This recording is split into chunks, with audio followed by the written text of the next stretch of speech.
Hey everybody, welcome back to Myelin Productions. Sir Gregory here with one of the best trainers, sword fighters, and just all-around people that I've ever had the pleasure to know, Squire Christopher Scott. Good to see you, brother. Good to see you, man. Thanks for having me here. Oh, thank you. This guy has been with the Eye of Noor Vampire series since day one, actually before we started it. He was one of the original trainers that got people up and going. We have a training cadre of Sir David Card, Sir David Frank, Sir Evan Jackson, Squire Nicholas Olson, and Squire Christopher Scott. So we'll drop the Squire title for now and just talk about you being an actor. Yes. Now, Chris has also, you have an amazing talent of creating props. Yes, I do. I would put any of his talent and ability, and I'm throwing you out there, my friend, get ready, because I'm throwing the challenge to the wind. Anybody in Hollywood or New York working today making props, you are one of the best prop and special effects creators I've ever seen. Oh, thank you. That's greatly appreciated. And it's a passion for you. It's a passion. Every time I meet this guy, every single time, he comes to training, comes to filming, comes to rehearsals, he always has something new to show me Yes. that you created. What's some of your favorite stuff that you like working on?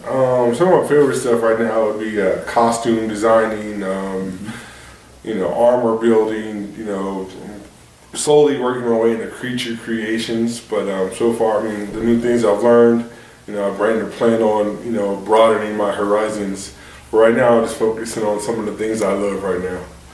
Now, you are also the original trainer of the original Power Rangers. No, but you're a Power Ranger fan. Yes, die-hard Power Ranger fan. And you've actually made some of the helmets. Yes, I made a couple Power Ranger helmets, and I made a couple of my own personalized helmets. And I'm not trying to, expose anything secret that you're involved in, but you are also, if I may say, the 5th Teenage Mutant Ninja Turtle.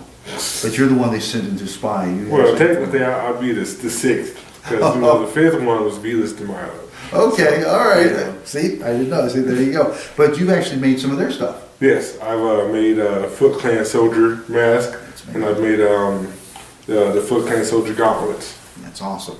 That's incredible. And you and David Card have done a lot of work together choreographing fight scenes. Yes. And you've also worked a lot with Evan Jackson and Nicholas Olson on that. But you've done a lot of training for everybody, for everything from hand to hand to knife to sword. What is your favorite genre? What do you like? My personal favorite would be a mixture of all in one, because you can't have good sword fighter without knowing hand to hand. You can't know hand to hand without knowing a little bit of weapons. If you're fighting someone hand to hand and they take your upper advantage and they pick up a weapon, what are you going to do next? You could be a really good hand-to-hand combat specialist and still get the weapon prone, but sometimes you take that honor code and you pick up the weapon and you go one-on-one with them in that way as well. That's right. Yeah. And you just mentioned honor code because you actually know a lot of the traditions. You know a lot of the martial art traditions. Of all the martial arts that you studied, just pick one. What's your favorite? My favorite was the one I was taught originally. It was Kung Fu. Okay. And I like to stick with that one. Okay. So that one, I feel like it brings me more to peace with myself and my inner person, when I'm actually studying like I'm supposed to. Nice. Very nice. And a lot of people don't know this. I invented Kung Fu. But, no. And that's another thing I like about you, too. You have an awesome sense of humor. You're one of the, not only you're intelligent, but you're also one of the best personalities I've ever had the pleasure of working with. Thank you. It's my pleasure. I like bringing a sense of comic relief to the set, as well as the serious aspect of, hey, let's get to work, but at the same time, making a goofy face in the background. That's right. I like doing that. That's who I am. Yeah, and some of the best fight scenes we've had, especially with the Slayers fighting the vampires, you're actually responsible for choreographing a lot of those. Oh yes, Sir Evan Jackson and I, we have put a lot into this, a lot into fight choreography, a lot into the sword fighting style of 1 through 9. We made that, and we made that to help everyone on this project to learn how to fight. And so for this upcoming and continuation of this, we hope to add in different variations of that. Yes. And, I hope to apply that same 1 through 9 step into actually martial arts and making it an easier way to make people learn how to do martial arts. That way we can make the fight scenes a little more intense and bring more, more elements to this project. And you've done that, and you've done that very well. One of the other things too that a lot of people probably don't know about you when you come in and you bring in your fighting techniques and your fighting elements, you also bring in a lot of multi opponents. You fight 2 or 3 at a time. Yes. And you actually incorporate a lot of that into your training. How long has it taken you to get to the point that you're at now? Because you're very good, you're very accomplished with just the martial arts. Just the martial arts. I mean, that started from, being taught in my friend's basement, with his dad being a martial art master, to, me keeping the practices up for the last 10 years of my life. And I mean, I can honestly say that I haven't been to any school, but just sheer off of the 2 to 3 years of my friends, my dad's teaching me. Well, I did go to a school for learning Aikido. Right. I did go to that school. Yes. I did learn that. But for the most part, a lot of it is just sheer drive and sheer, me. Yeah. Sometimes I learn things that I don't know where they came from. It's just me. And I guess it's because I have a love of, I guess you would say the Asian culture. I have a love for martial arts that isn't a passion that I've carried with me since day one of my existence, as far as I can remember. Yes, and you said the Asian culture. In the Eye of Noor series, the first one, and then now in the Draco Ortus Dragon Rising, Yes. Your character is named Ryoushi. Yes. And you're a former U.S. Army corporal, combat veteran, Yes. who then the Paladins recruited to become a Slayer. Yes. The name Ryoushi, what did that mean? Why did you choose that name? Well, when I chose that name, I wanted to have a striking name, so I looked up online, did some researching. Ryoshi means, hunter. Hunter. So I wanted to be called the hunter, I'm a vampire hunter. So hey, I'm That's the right. hunter. So Ryoshi. That's I thought about changing it, but I was like, nah, Ryoshi sticks with me. No, and it's good. It's good. Now, also, we talked about your martial arts background. How long has it taken you to get to the point where you are now? Because you're very talented and skilled with the prop making. The prop making, I've always been, since I was a little kid, making paper helmets and everything else, and I kind of put that all, on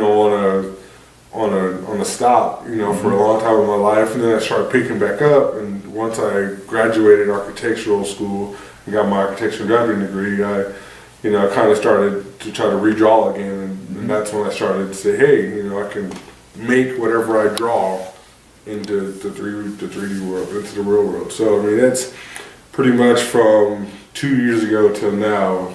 There's been a huge increase of my productivity. Wow. And my art. Because I know you've had a lot of stuff. You said you went to the architectural drafting school. I applied for that, but apparently to get in, you have to be able to spell it. Right. And so no. Sometimes that's a hard thing to spell. No, but I knew you did the drafting and all that. Now, do you have your own? Because I see you make all this stuff. Do you have a method that you look at and say, okay, I'm going to follow this, or do you just kind of what a lot of you do when you do very well is you ad lib a lot of stuff and you actually make scenes very enriched by just creating on the spot? Is there a process you follow, or you just say, I'm going to make this and you just go for it? Well, when it comes to making something, some of the trades, some of my little secrets is that, if I can draw it, then I can make it. So I'd rather go from seeing on what I want to draw. If I see the character or the armor, I'll draw that armor out myself. Okay, after I draw it out, I find it, that's where my architectural skills come in. Find out the height, the width, all the definitions of that piece, Okay. Find out where they would fit on my body, Nice. and then I make it according to my body style. So I don't just make it, it comes with a lot of penciling, a lot of, and then also the pictures. You have to find the front side, the back side, the left side, the right side of everything you're trying to replicate. You have to look at it from all different points of access before Right. you actually can create it. Right. Because you want it to look as best and as close to the project as you possibly can. Absolutely, absolutely. And you said something that's so important there. You said if you can draw it, you can make it. That has never worked for me. I've yet to be able to make a stick figure. I have tried. I've used electricity. I've tried everything. Just set the sticks on fire. I wanted to bring back and animate Frankenstein's monster stick man. But because you have done that and you've helped a lot of people create stuff. And David Card's very talented in prop making as well. When you guys have gotten together and you filmed, because you've done so many fight scenes, you've done some excellent fight scenes. What are some of the ones that stand out in your mind that you really enjoy? A lot of the ones that stand out that I really enjoy are actually not, haven't been on camera. A lot of the practice scenes where we practice and practice and practice, and some of the best ones are ones that we weren't even in, but the ones that we designed. That's right. And like in the first Eye of Noor, where they're up at Red Crags and they're fighting in the back and spinning the swords behind them and fighting. That one, we spent a long time, developing that, and then just to see it on film, what we designed, is a great piece. And you bring up that some of the best stuff has been on film, and unfortunately that's true. That's what's one of the really cool things about filmmaking is you do so much, it'd be impossible to put it all on film. But you're right. I mean, you guys have done some phenomenal work. Well, I guess I could reword that as some of the best ones. I wasn't on film doing it, but you helped create it. And that's. But then another one was also, the fight scene we created up here on top of the Red Crags Estate, where me kicking off the vampire off of the which is awesome. Off the ledge. A lot of your stuff too, by the way. People go to YouTube and look at Eye of Noor, EYEOFNOOR. And you'll see the rehearsal outtakes. There's 5 of them. Each one has a lot of different scenes. Almost every single one of those fight scenes that you see in those rehearsal outtakes for Eye of Noor, you either directly created or had a direct hand in creating. And you guys did a great job. In your experience so far, because you've worked on a lot of different projects, you've worked for different people, you've worked for different things, and they've all been very, very enhanced by it. What has been your experiences specifically with Myelin Productions? Well, Myelin Productions, it's been pretty great. I mean, it's been a rocky road, but I mean, when the film business comes, it's always a rocky road. I mean, we have our ups, our downs, new casting members come here and go, but the basis of it is that, you gotta crawl before you can walk. That's right. And a lot of people these days, they don't value that aspect of crawling before you can walk. That's right. And, they want to run, but it takes time and dedication before you can get somewhere. See, that's what's part of one of the things I really like about you is you have that grounded, very simple, very core value approach to stuff, and you're 100% right. Because the training program that Myelin Productions has was Citadel Process, and you're one of the Citadel Process trainers. For example, swords. We'll just talk swords. You start first with the wooden dowel rods, then you go to the wooden bokens, then you go metal on metal.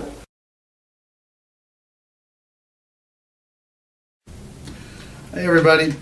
As we were just talking in the previous section of the interview, you actually make a lot of props. Yes, I do. And here are some of the props that you've made. Do you want to just walk us through here and explain some of these? Yeah, I can go ahead and walk through. This first one right here is, everybody's favorite, Ninja Turtles. I went ahead and made the Foot Clan head and mask for Ninja Turtles. It was a cosplay prop I did. Wow. On the side, I also did some gauntlets, made them look pretty realistic over here. Both of these, they got the symbol of Shredder on them. You actually make some very good work. You have some. We've used a lot of his products in a lot of different films, different projects. You actually did a apocalyptic movie about about zombies. Yes. And you actually was the trainer on that.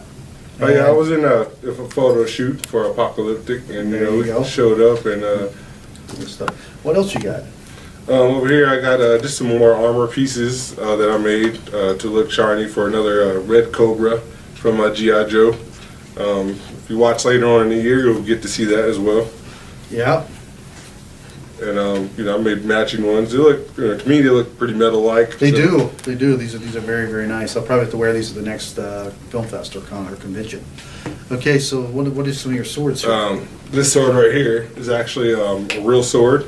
The blade had actually broke, so what I did was I took it and I remastered and re-scarved a hilt for it.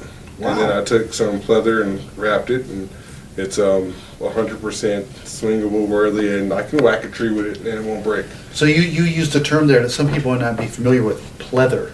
Yes. What's pleather? Pleather is like fake leather. So, I mean, most people that wear their jackets nowadays wear pleather because they can't afford to wear leather. Okay. Wow. Very nice. Very nice. I've always been impressed with your sword work. And so then we have these. These are just some wooden swords that I decided I wanted to make at the last second. Instead of paying $6.99 plus $15 shipping and handling, I made these swords for $2.75. For training and practice. For training and practice, these are more so for show, but I do make training and practice swords as well. Well, yeah, you're very good with, you're one of the sword trainers at Citadel Process to teach our actors and people in our movies how to actually fight and do sword fighting, and you do a lot of hand-to-hand. Oh, yes, I do. As what we said earlier in the first part of this, you're actually a martial arts expert and trainer. Well, I wouldn't say expert, but I am a martial artist and I am a trainer. I like to take on anyone that's willing to come onto this project and train them to the best of my abilities so that they can be to the best of their abilities as we're shooting the film. And you've actually worked on several movie projects. You've done a lot. And Citadel Process has been around. We've worked on a lot of projects, and you're always one of the main trainers and instructors that people really enjoy. Getting trained by you and your instruction, because you're so multi-varied, which is very good. Now, also one of the things I mentioned before that I really like about Chris is you can work with almost any medium. It doesn't matter what it is. And you'll make something out of whatever medium you're working with. What is your favorite medium? What do you like the most to work with?